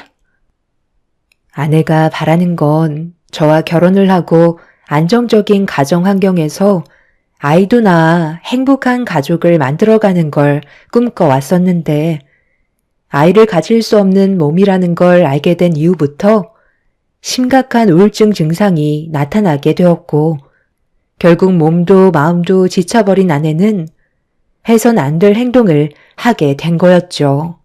우울증이라는 건 옆에서 아무리 노력을 해봤자 좋아질 수 있는 병이 아니더라고요. 의사의 말대로 자신의 의지가 정말 중요했던 거였죠. 아내와 함께했던 그동안의 세월들이 고스란히 남아있는 집에서 혼자 생활을 하려다 보니 저 또한 정신적으로 많이 힘들더라고요. 이런 모습을 보고 싶어 하지 않았던 부모님께선 저까지 어떻게 될까봐 새로운 지역에서 다시 시작하는 게 좋을 것 같다고 몇 번이나 저를 설득시키려 하셨지만 아내와 함께했던 공간과 추억을 지워버리고 싶지 않았습니다. 저는 아내가 떠났다는 걸 인정하고 싶지 않았고 잠깐 동안 여행을 떠난 걸로 생각해야 남은 인생을 버티며 살아갈 수 있을 것 같았습니다. 그런데 어느 날 답답한 마음에 바깥 바람이나 쐬려고 동네 한 바퀴 돈 다음 집으로 다시 들어가려 하는데 누군가 저희 집에서 초인종을 누르고 있더라고요. 그 모습을 보곤 천천히 걸음을 넘겨 가까이 다가가 누구시냐고 물어보자 저를 바라본 여자는 제대로 된 모습을 갖추지 않은 채 추위에 벌벌 떨면서 상당히 초췌해진 얼굴로 살려달라며 저에게 애원을 하고 있었습니다. 예상하지 못한 일이라 당황스러워하고 있는데 그녀는 저를 바라보며 눈물을 흘리면서 제발 뱃속에만이라도 살려달라고 떨리는 손으로 배를 어루만지고 있었네요. 얼마나 오랜 시간 밖에서 떨었던 건지 그녀의 입술은 새파랗게 되어 있었고 더 이상 버틸 수 있는 체력이 아니라는 걸 판단한 저는 그녀를 부축해 함께 집으로 들어가게 되었네요. 요즘 세상 험해서 함부로 외부인을 들인다는 거에 느낌이 안 좋았지만 일단 사람 목숨이 우선이라고 판단한 저는 아내와 함께했던 방에서 추위에 얼어붙은 몸을 녹일 수 있게 따뜻한 이불을 덮어주었고 따뜻한 수프를 준비해 그녀의 기력을 회복시켜 주었습니다. 몇 번이나 감사하다며 허겁지겁 받아먹고 있는 그녀의 모습을 자세히 보니 꽤 오랜 시간 밖에 방치되어 있었는지 몰골이 말이 아니었네요. 누가 살고 있는지 어떤 사람일지 알지도 못하는 집의 초인종을 눌렀다는 게 얼마나 위태로운 상태였는지를 알 수 있었습니다. 일단 푹 쉬게 해주는 게 우선일 것 같아 수프를 다 먹은 그릇을 들고 거실로 나온 뒤 방문을 닫았습니다. 그렇게 한참 동안 거실에서 그녀가 나올 때까지 기다리며 간간히 밖의 상황을 살펴보고 있었어요. 그녀를 혹시라도 찾고 있는 사람이 있을지도 몰라 창밖을 바라보고 있었죠. 그런데 그 사이 방문을 열고 천천히 걸어 나온 여자는 저에게 정말 감사하다는 말과 함께 경찰에는 신고하지 말아달라고 부탁을 하고 있었네요. 저는 그녀에게 무슨 일이 있었는지 알 필요가 있었습니다. 외부인을 집으로 들인다는 게 쉽지 않으셨을 텐데 정말 감사합니다. 잠깐 쉰 것뿐인데 다행히 몸이 많이 좋아졌어요. 지금 제가 보호를 받을 곳이 없거든요. 도대체 무슨 일이 있었던 거죠? 급하게 도망 나오신 것 같은데 정말 경찰의 도움이 안 필요하세요? 문제가 있다면 바로 잡아야 보호를 받으실 수 있죠. 갈 곳도 없는데 경찰한테 도움을 받게 되면 다시 그 집에 들어가야 되거든요. 그렇게 된다면 저는 또 오래 버티지 못하고 도망쳐 나올 수밖에 없을 거예요. 솔직하게 말씀드리면 저희 남편과 시부모님께서 뱃속의 아이가 없어지길 바라고 계세요. 남편이 병원에 데리고 가려는 거 뿌리치고 도망쳐 나온 거예요. 너무 급하게 나와서 제대로 된 준비도 할 수 없었고 핸드폰조차 들고 나오지도 못했네요. 아마 제가 갈 곳이 없다는 걸 알고 있기 때문에 곧 제가 돌아올 거라는 걸 알고 있을 거예요. 하지만 다시 시댁에 발을 들인다면 그땐 정말 뱃속에 있는 아이가 무사하지 못할 거예요. 많이 불편하시겠지만 아주 잠깐이라도 신세를 지면 안 될까요? 그 사람들한테 다시 돌아가고 싶지 않아요. 저와 이혼을 하길 원하고 있는데 뱃속에 있는 아이가 그 사람들의 인생에 걸림돌이 된다고 생각하는 것 같아요.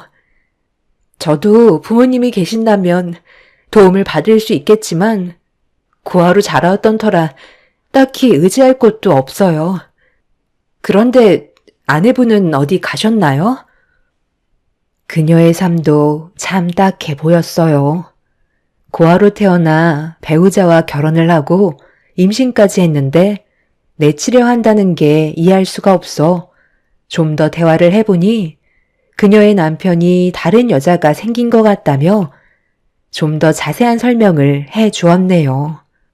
그녀는 제 아내와 비슷한 처지에 있었고 어렵게 임신을 했는데 그 사이 남편이라는 사람은 다른 여자에게 눈길을 돌렸고 시댁 집안에서 그녀를 내치고 며느리를 새로 들이려 했지만 고아로 살아왔던 그녀는 힘들게 이끌어온 가정을 깨고 싶지 않아 이혼을 하지 않고 버티고 있던 거였습니다.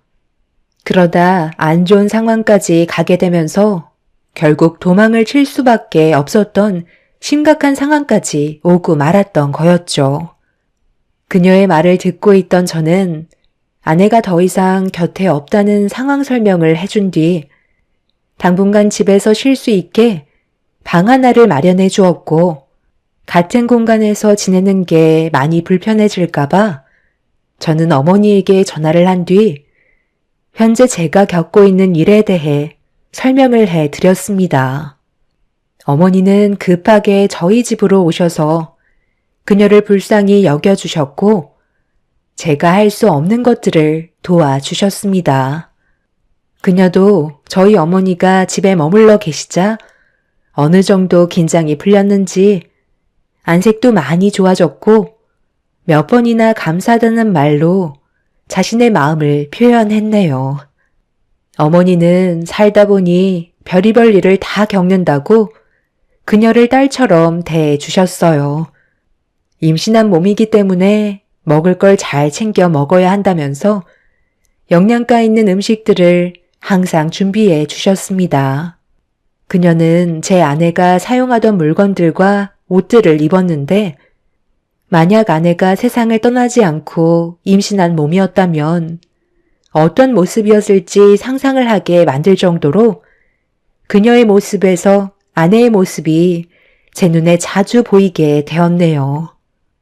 그녀를 언제까지 보살펴 줄 수 없다는 걸 알고 있었지만 머물러 있는 동안만큼은 최선을 다했고 그렇게 지내다 보니 눈 깜짝할 사이에 몇 달이 훌쩍 지나가 버렸습니다. 그런데 어느 날 함께 모여 식사를 하고 있는데 밖에 누가 왔는지 초인종을 눌렀길래 아무 생각 없이 문을 여는 순간 저는 그녀의 남편과 얼굴을 마주하고 말았네요. 저기 죄송한데요. 뭐 좀 하나 여쭤봐도 될까요? 이 동네 근처에서 임신한 여자가 도움을 요청했었다는 소식을 접해서 지금 찾고 있거든요. 그 사람이 제 아내인데 몇 날이나 지났는데 아직까지 집에 들어오지 않아서 혹시 보셨는지 해서요. 아무것도 안 가지고 나가서 멀리 가지는 않았을 것 같은데 아시는 것 좀 있으세요? 글쎄요. 임신한 여성분들이 한두 명도 아니고 제가 그런 걸 일일이 신경 쓰면서 다닐 정도로 한가한 사람은 아니거든요.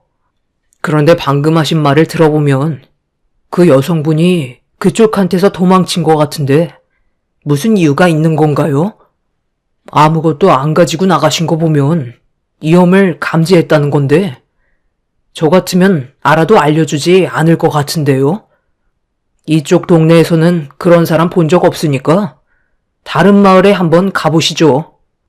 저는 더 할 말 없을 것 같으니 이만 문 닫겠습니다. 잠깐만요. 방금 제 눈에 좀 익숙한 게 들어왔는데 좀 비켜주시겠어요? 현관 앞에 그 신발, 제 아내가 급하게 신고 나갔던 신발인데 저한테 숨기는 거 있으시죠? 그녀가 신고 온 신발이 그녀의 남편 눈에 들어왔는지 저희 집 안으로 들어오려 하고 있었어요.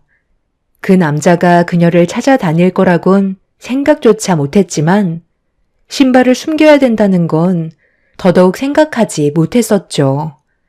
그 남자는 확실하게 자기 아내의 신발이 맞다면서 저를 강하게 밀치고 들어오려 하길래 저는 그 남자를 저지하면서 남의 집에 함부로 들어오면 주거 침입죄라고 현관 앞에서 몸싸움이 벌어지고 말았네요. 그렇게 서로 막말까지 퍼부으면서 난리를 치던 순간 갑자기 그 남자 뒤에서 팔 하나가 불쑥 들어와 제 머리채를 잡더니 어디서 거짓말을 하냐고 저를 강하게 밀쳤고 중심을 잃으며 뒤로 넘어진 순간 한 노인네와 그 남자가 순식간에 거실로 들어와 버렸습니다. 결국 그녀는 그 사람들의 눈에 들어왔고 그 남자는 그녀의 팔을 강하게 잡은 뒤 당장 집으로 돌아가자며 엄청나게 화가 난 표정으로 그녀를 노려보고 있었습니다. 저는 급하게 일어나 그녀의 팔을 잡고 있던 남자의 팔을 낚아챈 뒤 한마디 했네요. 가기 싫다는 걸 왜 억지로 끌고 가려는 건데? 그쪽이 싫다잖아. 당장 내 집에서 안 나가? 남의 집에 함부로 들어오면 주거 침입죄인 거 몰라? 그럼 남의 마누라를 몇 달 동안 숨기고 있었던 건 아무런 죄가 없을 것 같아? 그쪽이 뭔데 남의 가정서에 참견이야? 저 여자는 법적으로 내 아내라고? 법적으로 그쪽 아내이면 함부로 해도 된다는 거야, 뭐야? 저 사람의 안전이 확보되지 않는 이상 절대 내보낼 수 없으니까 당장 내 집에서 나가. 어이구, 벌써 둘이 청분이라도 났나 봐. 이 집에서 몇 달 동안 서로 얼굴 마주보며 한 입을 덮고 잤을 텐데 그럼 이거 불륜 아니야? 임신한 몸으로 너도 참 대단하다. 아들, 내가 그래서 뭐라고 그랬어? 부모 없이 자란 여자는 무조건 받아주면 안 된다고 했었잖아. 배가 남산만하게 불러서 이제 손도 못 쓰겠다. 너 때문에 내 인생 다 망치게 생겼다고. 내가 이혼하고 각자 인생 살기 위해 뱃속에 있는 아이는 정리하자고 얘기했었지. 네가 그 아이를 빌미로 내 발목을 잡을 게 뻔한데 내가 당하고만 있을 것 같아? 만삭이건 뭐건 다 필요 없으니까 당장 병원부터 가자고. 그리고 두 번 다시 내 인생에 나타나지 마. 내가 왜 당신 말을 들어야 하는 건데? 뱃속에 있는 아이는 내 아이고 당신이 함부로 할 수 있는 존재도 아니야. 그냥 이혼해 준다니까? 꼭 이렇게까지 해야 돼? 너 같은 족속들은 나중에 뒤에서 다른 말 나올지 모른다고.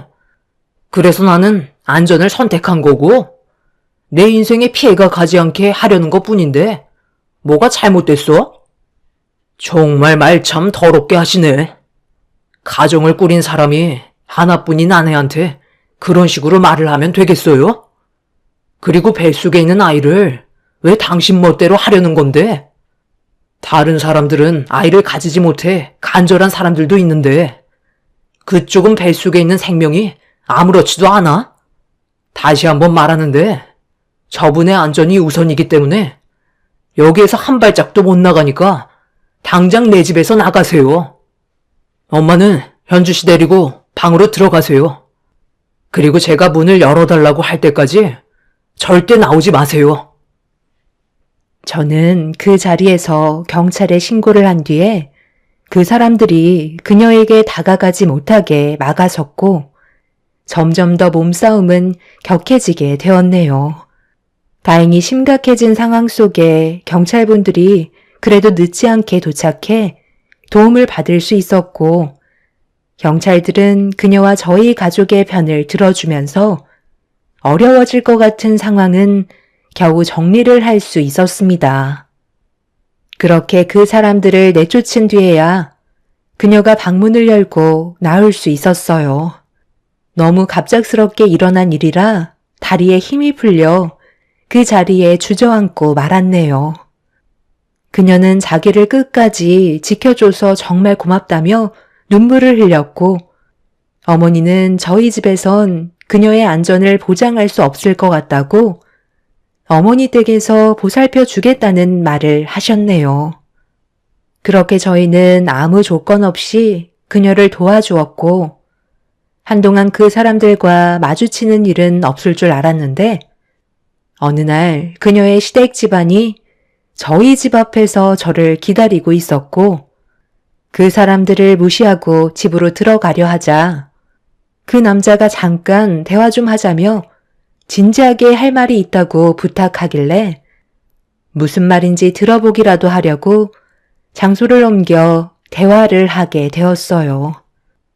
그런데 그 남자의 어머님이 뱉은 첫마디에 저는 상당한 충격을 받고 말았습니다. 얼마면 되겠어요? 저희가 달라는 대로 준비해서 줄 테니까 아이를 출산하게 되면 저한테 넘겨주세요. 그건 어려운 거 아니잖아요. 어차피 곧 출산 예정이잖아요. 도대체 이렇게까지 하는 이유가 뭡니까? 왜 그 사람한테서 아이를 뺏으려 드는 건데요? 아무런 조건도 원하지 않고 이혼을 해주겠다잖아요. 사람은 원래 겉과 속이 다른 거예요. 제가 그 말을 어떻게 믿어요? 그리고 내 아들이 다른 집안과 결혼하기로 벌써 내가 전부 다 계획을 짜놨는데 그 아이가 걸림돌이 된다고요. 상대편 집에서 그 아이의 존재가 사라지길 원하고 있어요. 그렇지 않으면 결혼은 없었던 일로 하자는데 시키는 대로 해야 되지 않겠어요? 그쪽 집안이 재력이 얼마나 좋은데 어렵게 찾아온 기회를 아이 하나 때문에 내 아들 인생을 망칠 수는 없다고요. 그렇게 해줄 수 있는 거죠? 부탁드려요. 돈 필요하잖아요. 세상에 돈 싫어하는 사람들도 있어요.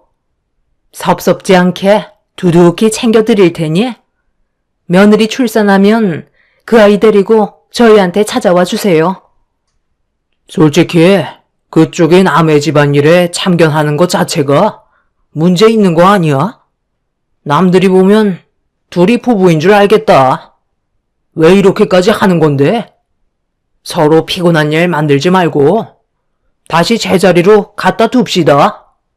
그쪽은 원래 인생 살면 되는 거고 우리도 우리 삶을 다시 찾으면 되는 거예요. 어려운 거 없잖아요. 일 복잡하게 만들어봤자 좋을 거 하나 없어요. 그 뱃속에 있는 아이가 사연이 좀 많아서 좀 골치 아파요. 원래 존재 자체가 없어져야 될 아이라고. 어렵게 생각하지 마시고 그냥 눈 딱 한 번 감고 저희 엄마가 하라는 대로 따라와 주기만 하면 서로 피해 볼 일은 없을 겁니다. 무슨 말인지 아시겠죠? 뭐 하나만 물어볼게요. 이렇게까지 할 거면 뭐하러 결혼을 한 거예요? 애초부터 돈 많은 집안과 결혼했으면 되는 거 아니었어요? 고아로 자라왔다는 거 알면서 불쌍하지도 않아요? 뱃속에 있는 아이한테 불행을 주고 싶지 않아 버티고 있는 그 사람이 무슨 잘못이에요?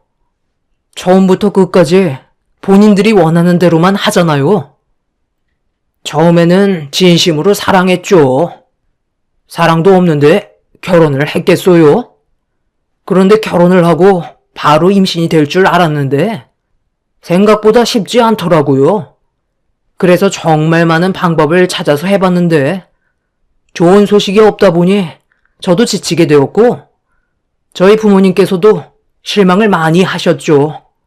그러던 사이 저희 엄마가 괜찮은 여자를 소개해줘서 만나봤는데 정말 이 사람이다 싶더라고요.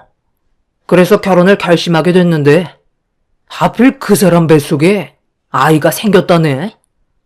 이미 나는 마음이 떠났고 더 이상 함께 살고 싶지 않았는데 임신을 하게 됐으니 모든 계획이 무너지게 생겼잖아요. 그래서 뱃속에 있는 애를 정리하고 각자의 인생으로 돌아가자고 했는데 계속 고집을 부리면서 버티다 보니 여기까지 오게 된 거예요. 저희가 왜 이렇게까지 하는지 어느 정도 이해되셨죠? 저한테 그 애 넘겨주면 저희 엄마가 알아서 그 사람 몰래 찾지 못하는 곳에 두고 온다고 하니까 걱정하지 마시고 최대한 자연스럽게 데리고 나올 수 있는 방법만 생각하세요. 일단 여기 계약금입니다. 누구는 아이를 가지지 못해 세상을 떠났는데 그 사람들은 애를 처분하지 못해 저한테 돈을 쥐어주고 있었어요. 더 이상 들을 필요도 없었고 너무 화가 치밀어 올라 그 사람들의 면상에 지고 있던 물컵 안에 물을 뿌려버린 뒤 자리에서 일어나 집으로 돌아왔네요. 제가 나가려 할 때 그 사람들이 저한테 후회할 짓 하는 거라고 소리를 질렀지만 저는 절대 후회한다는 생각이 들지 않았습니다. 그녀와 뱃속에 있는 아이가 저와 인연이 된 만큼 지켜줘야 한다는 게 제가 가진 책임이었고 그날 이후부터 개차반 같은 남자 대신 제가 그녀를 안전하게 보호해주게 되었네요. 그렇게 시간이 흘러 그녀가 진통이 왔다는 소식을 일을 하다가 듣게 되었고 6시간의 진통 끝에 뱃속에 있던 아이는 세상 밖으로 나올 수 있었습니다. 저는 그녀의 남편도 아니고 그저 도와준 사람일 뿐이었지만 태어난 아이를 본 순간 저도 모르게 눈물이 흘렀고 새 생명이 탄생하는 기적이 얼마나 아름다운 건지 느낄 수 있었습니다. 저도 모르게 오열을 하고 있자 그녀는 그동안 정말 고마웠다고 덕분에 건강한 아이를 출산할 수 있었다며 그녀 또한 눈물을 보여주고 있었네요. 그날 이후 저희 부모님 옆에서 산후조리를 받게 되었고 어느 정도 회복이 되자 그녀는 아이를 저희 부모님께 맡긴 뒤 그 사람들과의 인연을 끊기 위해 찾아갔지만 이혼이 생각보다 쉽지 않았는지 많은 어려움을 겪고 있었습니다.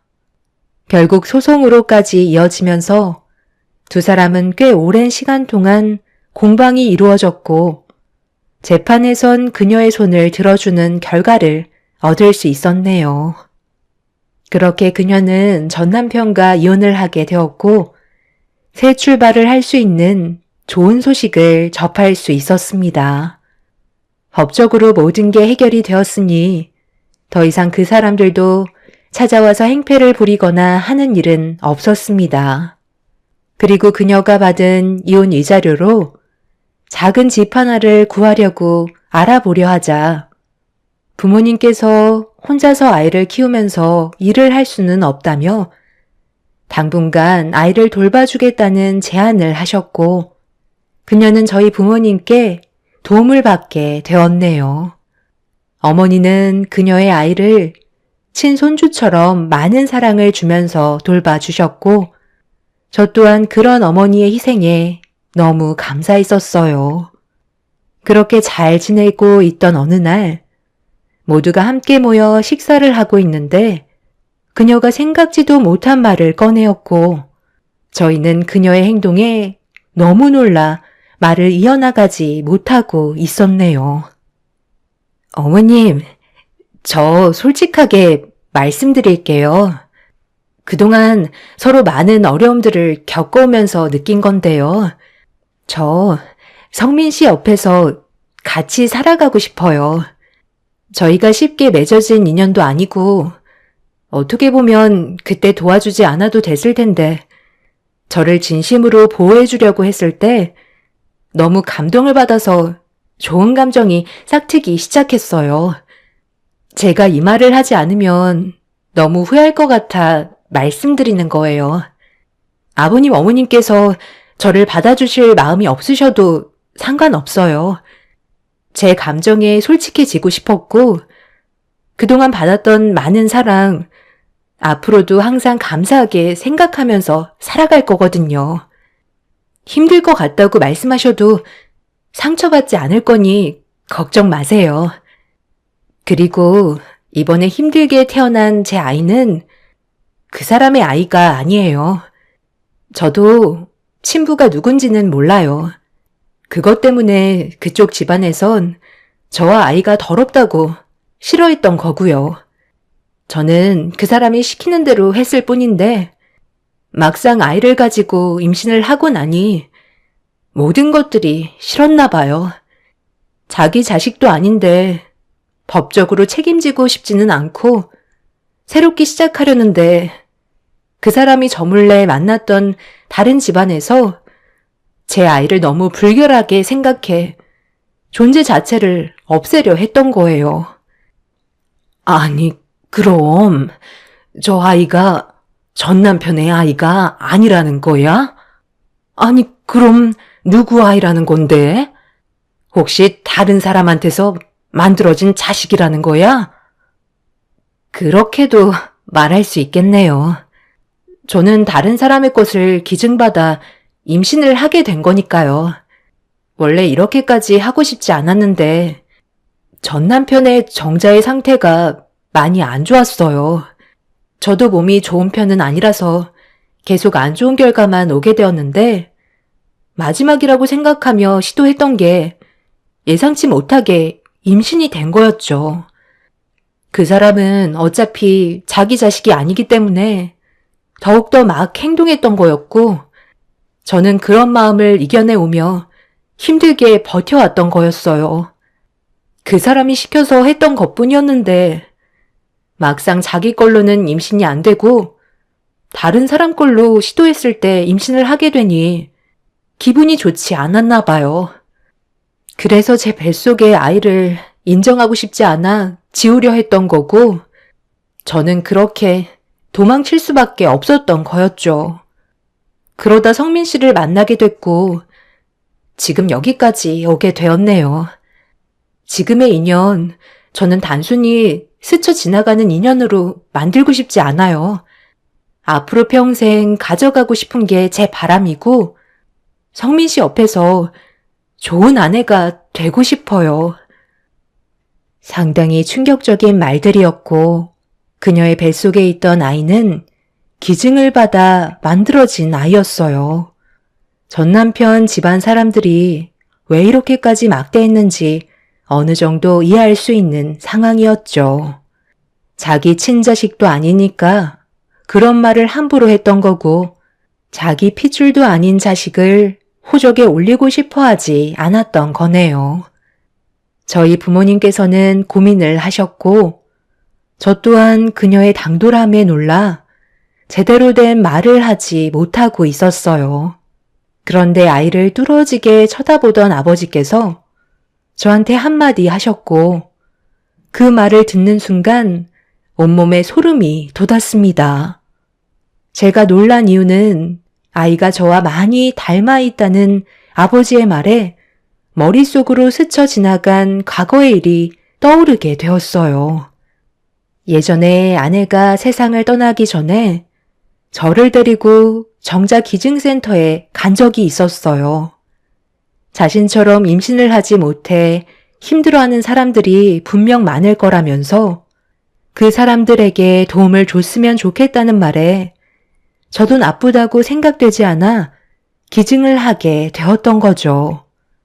그런데 아버지께서 그녀의 뱃속에서 태어난 아이가 저와 닮았다는 말에 너무 놀라 아이를 뚫어지게 쳐다보게 되었고 제가 예전에 아내와 함께 정자 기증센터에 다녀왔던 적이 있다는 말을 꺼내자 그녀와 부모님께서 화들짝 놀라며 아이와 저를 계속 번갈아가며 쳐다보더니 엄마는 혹시 모르니까 유전자 검사를 해보는 게 어떻겠냐며 저에게 물어보게 되었고, 그녀도 그렇게 해보는 건 나쁘지 않을 것 같다는 말에 저와 비슷하게 닮은 아이와 저의 유전자 검사를 확인하게 되었습니다.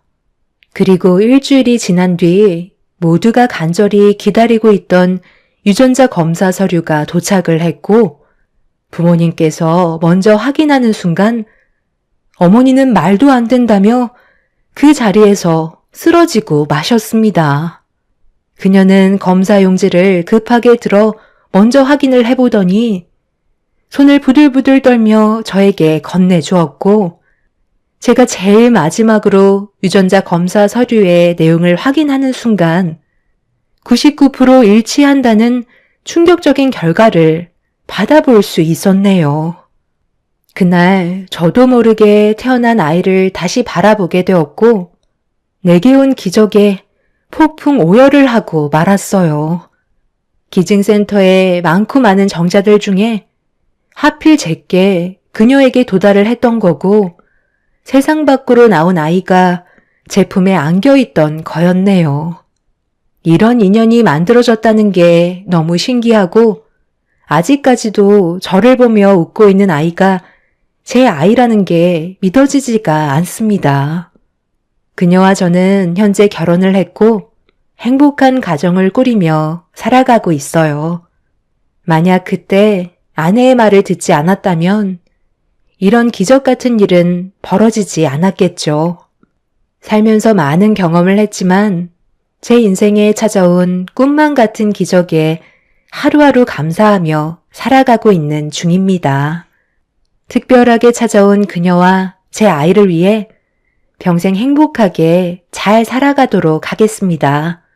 여러분들께서도 저희 가족에게 많은 응원의 한마디 해주시면 정말 감사하겠습니다. 제 사연 들어주신 분들, 올해에는 하시는 일이 무엇이든 잘 되시길 바라며 언제나 여러분들의 가정에 축복이 함께하길 기원 드리겠습니다. 감사합니다.